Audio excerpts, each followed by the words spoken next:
Thank you so much for making Locked On Auburn your first listen every single day. We speculate all off season. We're finally here. Our season predictions. Let's just go game by game. All right.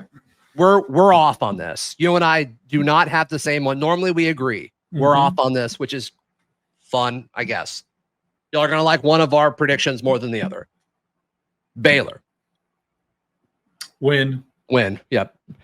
Ball State, win. South Alabama, win. Yes. At Oklahoma. Loss. I have them losing as well. At Texas A&M. Loss. I have them losing as well. Versus Georgia at home. Loss. I have them losing as well. And it's tough. It's going to be electric. It's going to be a great game. I think it's going to be a close game. And Auburn's going to be at 3-3. And it's all the people are going to come out talking about, here we go again, yada, yada, Auburn this. And that is when the season will change on a dime. Yes. Missouri. Win. Yep. That's why I had them as the third, because they're coming off a 3-game losing streak. Right. And that stops the bleeding. Yes. Yeah, Arkansas, I think that's where we're going to have a lot of conversations as a fan base. And it's going to be like, hold on. We kind of all saw this as a likely scenario. It's what happens after Georgia that determines, the true upside, or I guess the true floor of this season. I think the upside is those first three, or those 3 losses that we're kind of pegging there. So at Arkansas, I have them winning. I have them winning.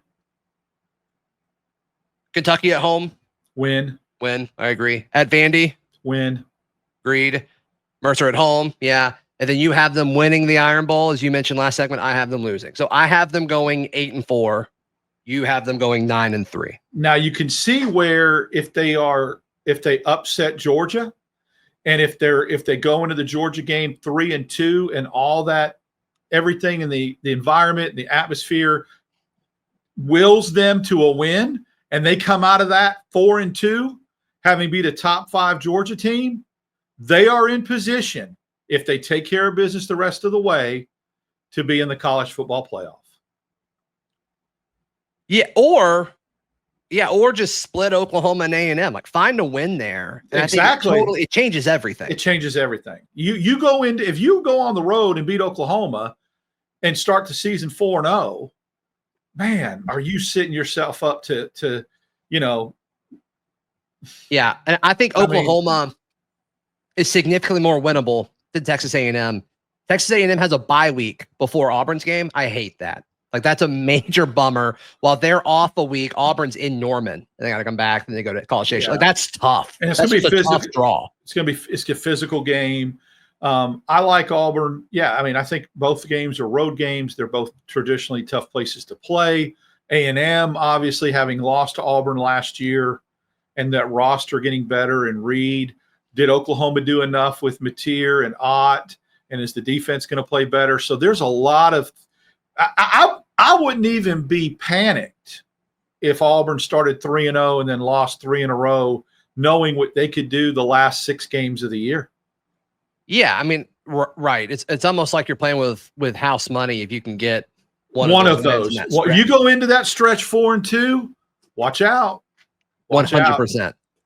Yep. No, if they go into that stretch 4-2, you have to have the conversation of, like, there is a clear path to the playoffs. Absolutely. If you beat the teams you're supposed to, and every one of those teams, the Iron Bowl, like, if you beat the teams you're supposed to and you go into that stretch 4-2, the Iron Bowl becomes a playoff game. Becomes a playoff game. And every one of those teams that you play after you're 4-2, in most preseason predictions and polls are slotted right behind Auburn, Missouri, Kentucky, Vanderbilt, and Arkansas. They're all right there. So you should, in theory, beat the teams you're supposed to beat. And that's why you sneak up and get one you're not supposed to get. Then you better not lose one you're not supposed to lose and lay that egg. That's kind of my thing. And so I almost said 7-5.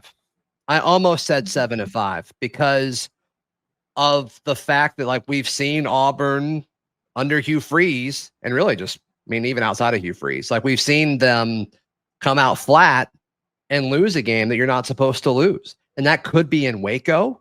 Yeah. It could be Missouri at home. It could be in Fayetteville. I think Arkansas is sneaky this year. I'm so high on Taylor Green. Yeah. But there's plenty of examples. Like, I don't think Vandy's going to sneak up on you again. I think Kentucky's really bad. Like, I don't think it's one of those, but it could be in Fayetteville. It could be Missouri at home. It could be in Waco. Like, to just, I mean, we've had this discussion several times, but like those 3 games, like, I do think it's a little trap game-ish that we're all just assuming that those 3 are wins. You know, it's funny. You mentioned about it's not just Hugh Freeze, but as we talk about, when you say it's not just Hugh Freeze, that Auburn, to his credit, if you go back, Gus Malzahn really didn't lose a lot of the games that he was supposed to lose. Maybe at Mississippi State one year that there was a terrible call on the goal line where they had that running quarterback. Was it Fitzgerald, that running quarterback? But otherwise, if he played Arkansas or he played Mississippi State or he played Ole Miss or Vandy, and he was A&M 2014, like that shouldn't. Yeah, that one hurts because that was like fluky things that happened, right? Right. They still were in a. I mean, the butt fumble or whatever that was. But other than that, when he was supposed to win, he typally, I'll give you that.